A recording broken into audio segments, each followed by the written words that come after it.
So today I just want to talk a little bit about workload. And one of the things that I've noticed in a lot of organisations that I've been talking to recently is that I'm coming across people who seem to be struggling to get anything done. And it isn't because they're inefficient or incapable or anything else.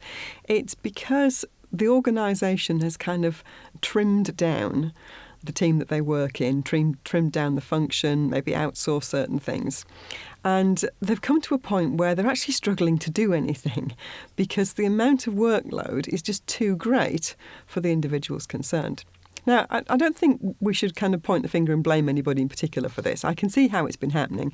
In certain organisations over the last few years, things have been a bit tough, and so there's been a need to tighten belts and reduce the numbers of people involved in certain functions and so on. And sometimes it also comes as a result of outsourcing. So we say, OK, there's a lot of stuff here that we don't need to do for ourselves inside the company. We can outsource it. But sometimes what that means is that you're left then with a very small number of people to deal with the residual work. And if, for example, you've got a function where in the past you've had 40 people doing the work, and so you say, right, OK, we can trim out some of this, we can reduce what we're doing, we can spread out the work over fewer people. Maybe you take 10 people out of the mix, and then you outsource 20. You're left with 10 people.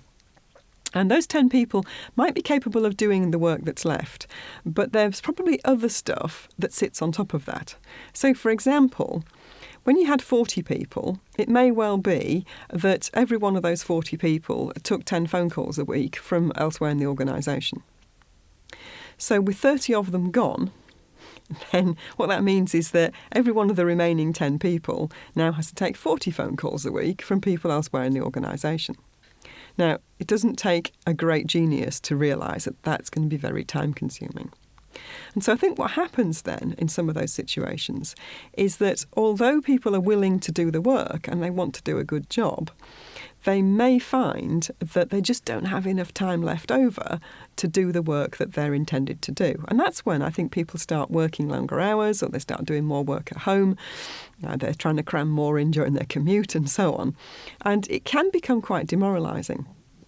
So I think part of what needs to happen when you restructure, whether it's a whole organisation or it's just a particular team or department, is you need to take a step back and say, OK, so what are people actually spending their time doing here? And is it reasonable to continue to offer all of the services that we have in the past to the rest of the organisation in the same way that we've always done them? Or are there different ways that we can do it? So it may well be sometimes that there's a technological solution that will help, but sometimes it may be about managing expectations and communicating with other departments. OK, now that things have changed, this is what you can expect from us. This is what we can reasonably do.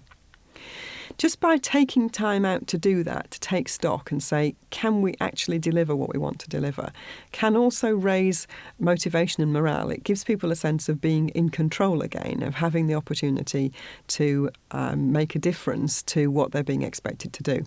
Because one of the things that I'm sure you've noticed and I see quite often is that when you restructure a department, for whatever reason, it is very unsettling for a lot of people. Some people will always see opportunities and they'll benefit from it and they'll feel good about it. But there will always be some people for whom it's unsettling and it's difficult. And if as a result of that, they're also finding that they can't get the work done, then their ability to achieve something and feel good about that is also going down. And so you're getting a recipe there for people being disengaged, disaffected, disappointed, and not giving their best at work. So one of the things I'd encourage you to do, whether or not your team's been restructured lately, is to take some time out and have a look at what are we actually spending our time doing, and is it adding value? Is it giving us a sense of satisfaction? Because if it's not, there's probably something you can do to amend that.